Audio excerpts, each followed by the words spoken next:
So, a gentleman that I have watched on television for many, many years. When I first got into cycling, he hosted a show all about cycling on Supersport. And it's so surreal now that I actually work with him on a regular basis because I've watched him on television for a long time. Arnold Geerdts is my guest on the show today. And I begged him, I said, Arnie, please come and do a YouTube video with me. And eventually he said, sure. Arnie Geerdts, how are you, my friend?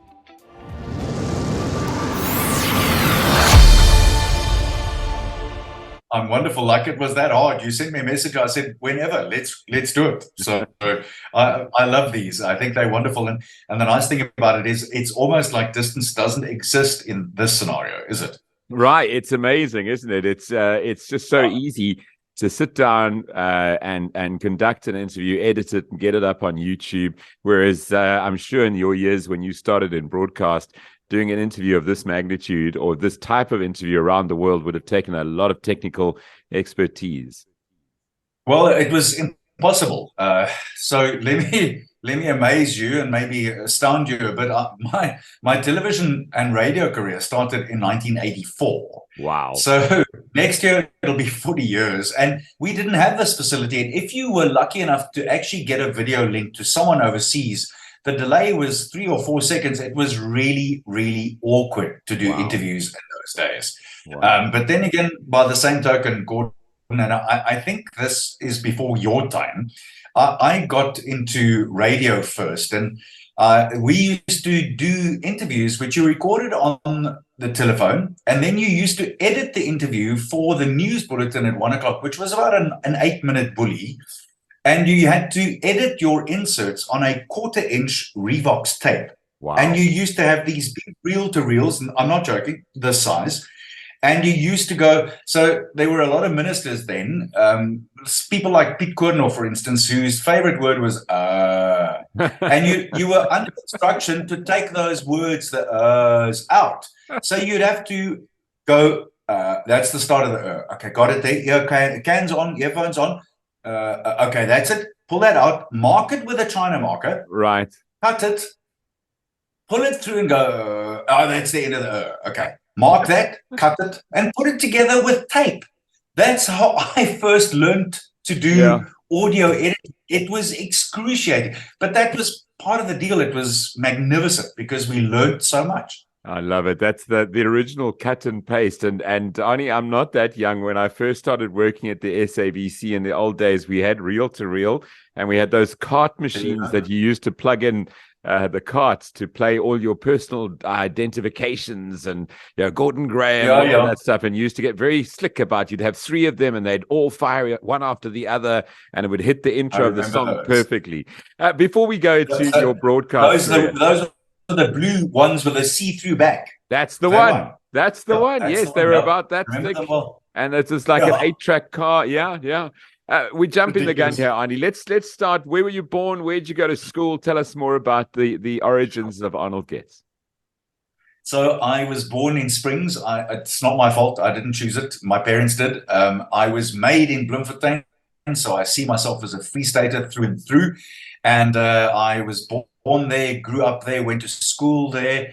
And I was about 5 when I remember distinctly, and to this day, it is such a clear memory. I remember we didn't have television then. I was born in 1962, a long time ago.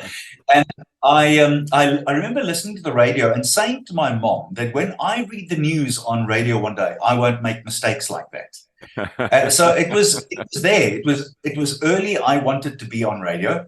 And then went to the army, and halfway through the army, I actually volunteered for Signaler, which was radio work, funny enough.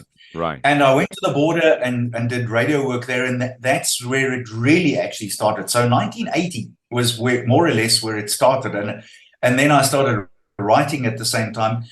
Got out of the army, went to UJ, now RAU then, studied journalism.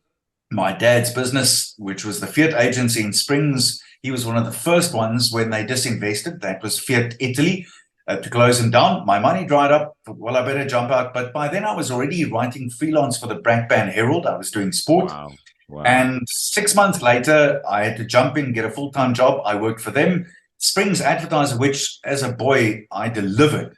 I eventually ended up writing for them for sport for a year. And in 1984, end of 83, I read this Sunday Times ad, one of those small little jobs which said, news writer required, SABC. I thought, well, I don't even know how to write my own name, but I'll have a go. I'll have a go. So I sent them a CV, started with them on the 2nd of January, 1984. And here we are. Wow. And like the radio, it's kind of weird. Our stories are fairly similar, except I don't have the illustrious TV side. But I also remember I used to do mock radio shows in my bedroom and drive my two older sisters mad. Because it's a weird thing.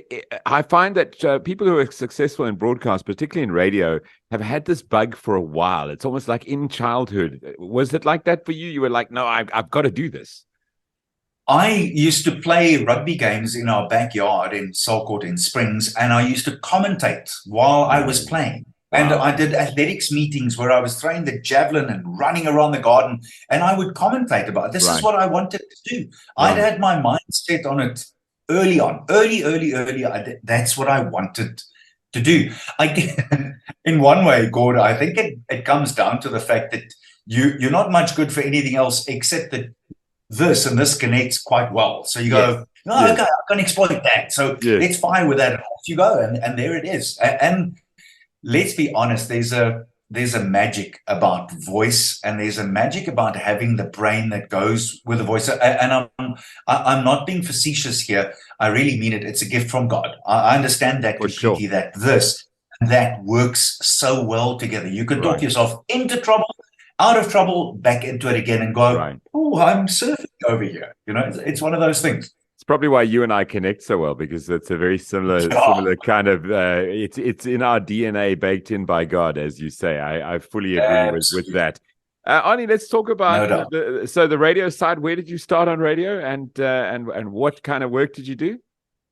So at first I got there, and my job was to write news stories for the news bulletins on Highveld, Springbok Radio, Radio 5, and the Afrikaanse Diens, which today is RSG. Right. And that's where I started. But within 3 months, one afternoon, and I got into such trouble, the newsreader on 5 didn't pitch up. And I did it. And I almost got fired because you were not supposed to do two jobs at the same time at the SIK in those days. But there was something that came through. And if I remember correctly, I read with someone by the name of Shirley Veal, who was, to me, an icon. I mean, my pants, my shoes were knocking together. I promise you, I was wetting my pantyhose. But that was the start of it. And then I kind of realized that I can do this. But the voice wasn't particularly great. The voice needed a lot of work. And that's where it started. And then within, what was it? October 84. Just before that, actually, it's sort of August time. The SABC news bulletins were looking for someone who was bilingual, who could do Afrikaans and English sports news bulletins, which we were then recording and playing in. And they heard of this fully bilingual guy from Springs, Geerdts, and he could do this. So they called me up there. It was up the hill at Auckland Park. I did an interview. They loved what I could do. But again, the voice wasn't great, I must be honest. So eventually I had to go for singing training because I was very nasal and sibilant as well. And sibilance, for those who don't know, is the S's come out a bit C. I got singing training for a year, which was excruciating to do, but I did it, and my voice came out the other side far, far better, as you would well know. Absolutely. I mean, your voice at the moment, I worked with you at Comrades a couple of times, and your voice is iconic and certainly gets crowds going and people excited. Okay, so talking. Thank you. The jump from radio to television. I mean, as I say, I was first introduced to you, having lived, when you were flying higher on television. I was in the Eastern Cape, so I wouldn't have heard you on radio, but I was introduced to you on SuperSport. And how did that come about? Because that was major. And at the time, I think you were one of the first big shows that they had when they were establishing themselves as a sports channel. So you may have actually seen me earlier than that, the sort of 86, 87, somewhere around there, possibly, which was the start of Top Sport. Yes. And that was 5 years of Top Sport. We used to have those lovely, almost like your curtains behind you, that burgundy color with a T and the S on the pocket. Yes. And then I was headhunted by Supersport at the end of 92, started in the middle of 1993. And I must be honest with you, Gordon, those were halcyon days. They were pioneering days. Gary Bailey, Darren Scott, Tinky Pringle, and we were it. And if I wouldn't joke with you if I tell you that together with the most incredible man I ever worked for and with, Russell McMillan, we made coffee and tea. We did reception. We came up with scripts for promos. We edited the promos. We voiced them.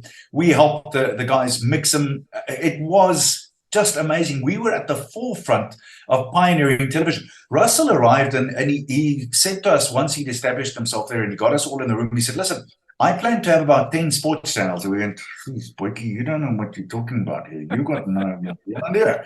Well, lo and behold, here we are, 30 odd years later, and we've got 15 sports channels on SuperSport. So it was the most amazing time to be broadcasting sport. And we did things that people said, you can't do it. We said, well, we'll show you we can. And we did. It was tremendous. And I think if you look at that pioneering work, if it wasn't for the work you guys did, I think it's probably the one thing that's keeping MultiChoice and DSTV alive is their sports coverage, Arnie.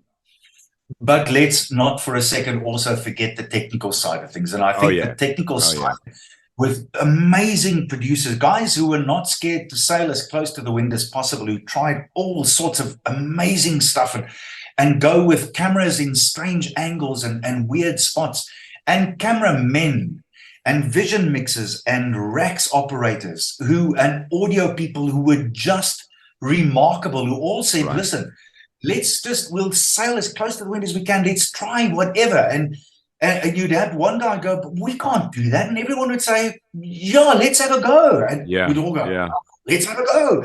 And it worked.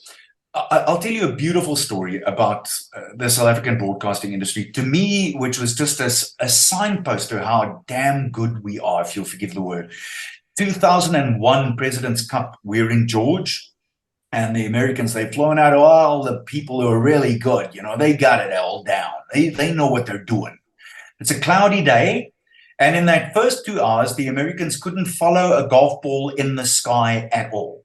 The American producer got the zig. He put all the South Africans who were ball followers on the ball following cameras, didn't miss a ball for the rest of the 3 days. Our guys on sports cameras and working on the angles and finding out what is the best shot possible are unparalleled. There's no doubt in my mind that we are the best in the world. Wow.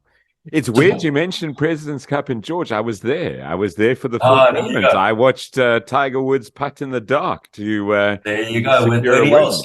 Yeah. One of my great memories. George Bush Sr. was there as well. And Jack, I think Jack was there as well.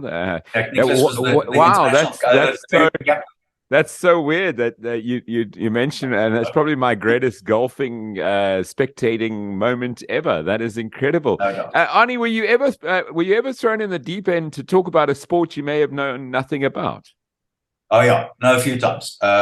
So I mean, this is SABC days, but I went to the Braamfontein Hotel to do the South African Women's Dance Championship. Wow. No, that was something special. And then I also must tell you, I had a horrifying moment, which just again, it just shows you homework, and once more homework. Docs van der Linde and I on a Saturday night, 11 o'clock at night, we ended up doing a test between the Springboks and Argentina. And wise ass over here didn't have the 2 teams on paper in front of him. Internet was still fairly new. Yes. And laptops were a thing of luxury, if not in the millionaire status. And I didn't have the teams in front of me. And then we lost commentary. Oh, got lambasted for that. Absolutely lambasted, because we didn't know all the Argentinian players. Right. And we were absolutely slated, rightly so. I there learned, and to this day, I still have paper with me. I've got some stuff on paper to help me out when the pawpaw hits the fan. Because sooner or later, it's going to happen, as you well know. You know, I was wondering at the start of Comrades Marathon this year, I was standing next to you and you had a whole bunch of notes. And I was like, geez, this guy is amazing. Look at it. You made all these notes. I had the media, I had the press release, and you had a whole bunch of handwritten notes. Is that why it relates back to that story? No, absolutely. That's true. I must have had 40 pages. I've got these see-through pages that I stick them into a file. I don't go anywhere. Tomorrow, I'm hitting the road to Nelspruit to go and do the anchoring and some commentary on the Spa women's race. Got it all here. Hang on 1 second. Here we go. Wait, there it is. There it is. It looks like that. And on the inside, there's all of that stuff. I love it. Good. I know it's probably very old-fashioned. Lots of will go, you're really old-fashioned. But I have a laptop. I've got a lot of the stuff on file and in the various documents and what have you. But I trust paper because you got paper in front of you, and within seconds you're looking good and you sound like you know exactly what you're talking about because it's on paper. When I work at Ironman events, especially in countries that aren't South African, I have a cheat sheet, which is an A4 piece of paper with as much info on it, folded up in my back pocket, and if I need to refer, I pull it out. Arnie, if I think of your career, particularly the television side, you know, as you talk about these iconic moments, I mean, Gary Bailey, I think of Gerald de Kock in very much the same light as I see you, because you guys were very much anchoring at the same time. Who are some of the guys that you think were real superstars in the broadcast industry throughout your career? So I grew up admiring Martin Locke, who was one, and then of course Trevor Quirk, which I just I now get that, and I love the fact that people say it. When I once, very quick story, I was on my way to the Wanderers to go and do live crossings for Radio 5 on a test, and if I remember correctly, I think it was the West Indies Rebel team against the South African team at the Wanderers. And somehow the SABC had pool cars there, and a pool car wasn't available for me. So there I'm going, geez, well, I better get there because the test starts at 11. It's now 9:30. And the next moment, Trevor Quirk with his beautiful Nissan 280 ZE was driving out the parking lot. And I thought, you know, I'm in trouble here. So I stopped him. I said, Mr. Quirk, you don't know me, but Geerdts 5, I've got to be there. He said, hop in.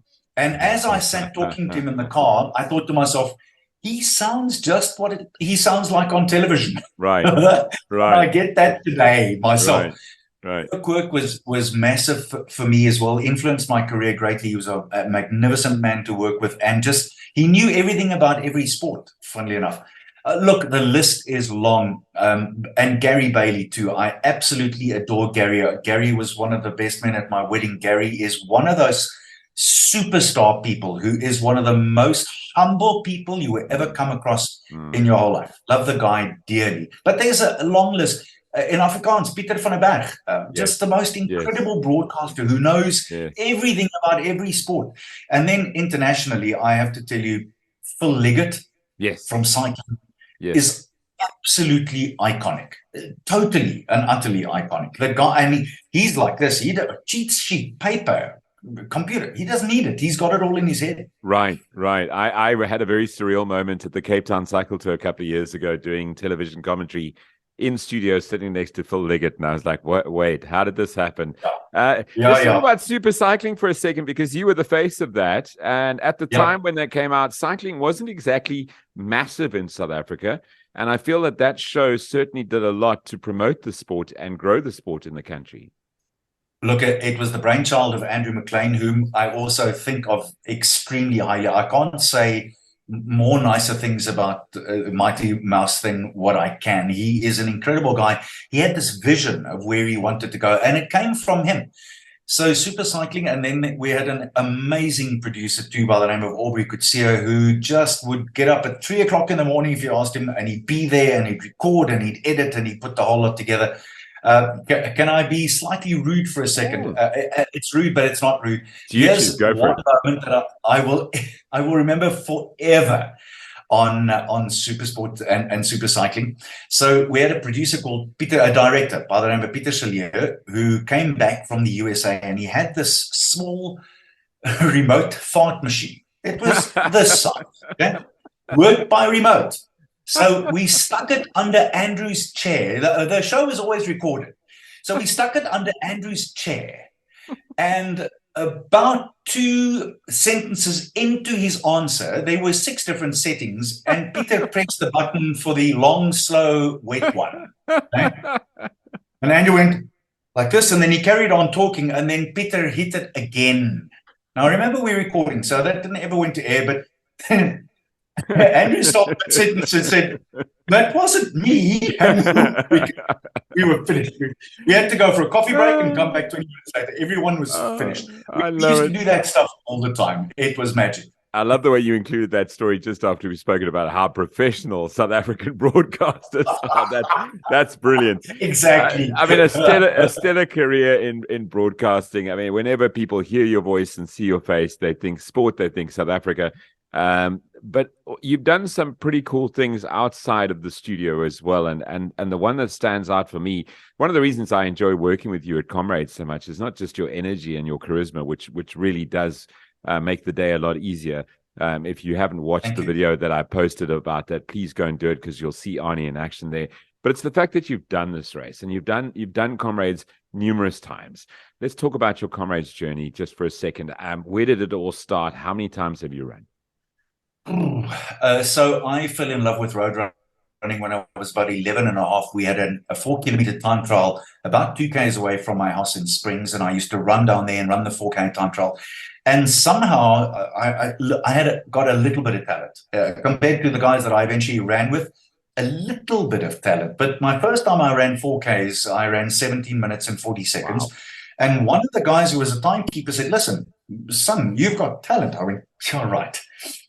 Nonetheless, that's where it started. And within a matter of 6 or 7 months, I was training with this group of guys who were all running Comrades. And I had this incredible love, respect, and awe instilled in me for this unbelievable race. And then in my year of matric in 1979, I was 17 in matric, which wasn't an indication of how bright I was. I think they just wanted to get me out of the school.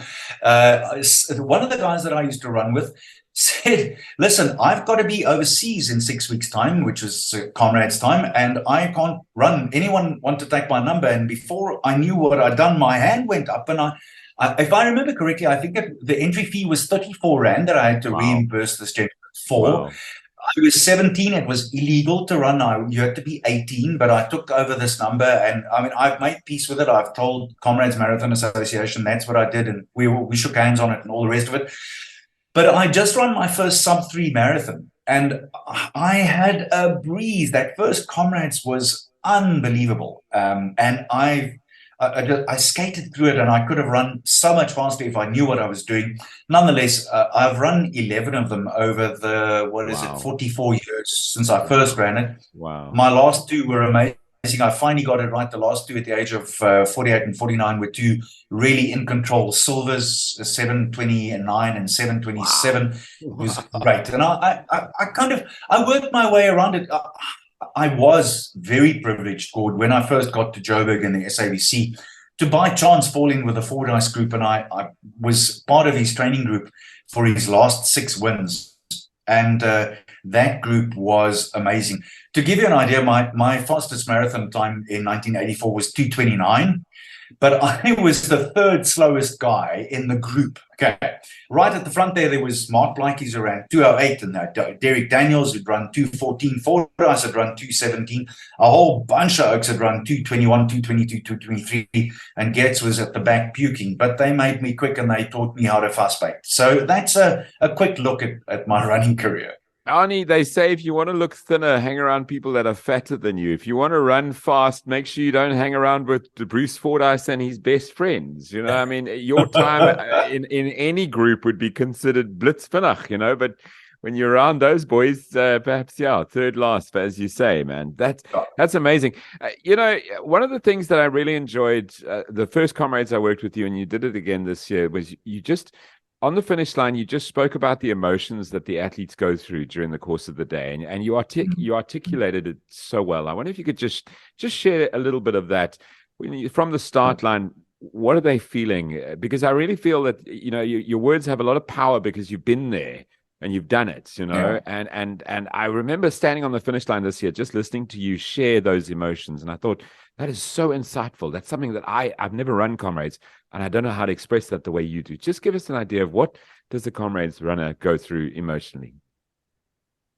So I get very emotional when I do this because I think that in the end, it is one of the most emotional things you can ever do. If you are the coldest fish out there, if you are almost not connected to your feelings, Comrades grabs you in an area where it is scary, that going to the start, for a start, you are utterly fearful of what the day holds. You are scared out of your socks because you keep on asking yourself these feelings. Have I done enough training? Yeah. Will I have a good day? Is my nutrition right?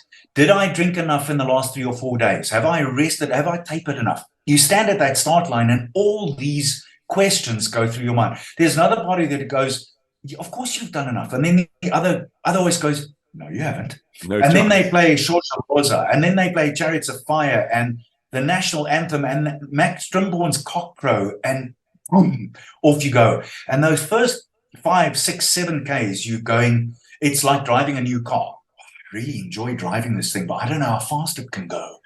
And then you eventually get into your stride and you continuously ask these questions. And somewhere around about 40, 50, 60 Ks, normally about 60 Ks, all of a sudden you go, what the hell am I doing here? This hurts. And the down run in particular, there's a part of you that goes, oh, I shouldn't be here. This is not for me. And if you do it right, I always say down run in particular hurts more. If you do it right, halfway is at the top of Fields Hill. If you've got leg at the top of Fields Hill, you'll have a goodie. And then running down to Durban and getting to the city, and they're standing 20 deep and you can't hear yourself think. You can't hear your own footfall. All you hear is the breath that you're exhaling and inhaling. And you can hear eventually these idiots, Graham and Geerdts, at the finish line. And you're going, here it is, I'm here. And you hit that soft grass. And that grass is like running on a mattress after running 88 odd Ks on the tar, and getting that medal in your hand and going, thank you, dear Lord, I did it. Thank you. It's the most incredible journey you can ever do on foot, I promise you. Well, I think for me, just the emotions at the start, particularly when Chariots of Fire starts and the crowd start to scream, and then the cock crows and the gun goes and off they go. But then you get into the stadium and you just I must say the Durban and the KwaZulu-Natal and South Africans really are so knowledgeable when it comes to Comrades, because you don't need to tell them when to cheer. They know when to cheer. You know what it also is called? One mustn't forget the traditions. It's those traditions. Yes. I mean, Max Strimborn first, I think, did the cockcrow in the late 50s. And then eventually they recorded. That's something that's been going for 70 years. The Comrades is... Wow. In 3 years' time, the Comrades has been run for 100 years. You don't understand that. And tradition is what makes one connect with the past and the present and the future and what will happen. Tradition is the most remarkable thing because it allows you to be there all the way back and also be in the present moment and connect. Right. Well, Arnie Geerdts, it's an absolute privilege to work with you. It's a privilege to call you a friend, and thank you for sharing a little bit of your journey with us, man. And I can't wait to work on a finish line or a start line with you again soon. Just thank you. I'm eternally grateful for your friendship and for your professionalism, and you've been an inspiration to my career, and I know you have for many others. But I enjoy working with you too, Gordon. I actually look forward to it so much. You can't believe, to me, Comrades and working with you guys, and again, Mike and the rest of the team too. It is one of the most biggest privileges you can ever have to do. So thank you to you as well. It's always an absolute joy, and we do the job right. I know that. Absolutely. So watch out 2024. If you were considering entering Comrades, here's 2 reasons. Arnie Geerdts, Gordon Graham, and here's some more. Mike Finch, Victor, come and do it. Arnie, thanks so much. God bless you, and we'll see you soon. You too. God bless. Cheers. Thanks for the chat. Hey, thanks for watching this YouTube video, and to all those who've subscribed, thank you to you, and thank you for sharing the channel as well. If you haven't subscribed yet, click the button down below and click subscribe, and also click the bell for notifications. Always striving to bring you some great content, and there's more to come.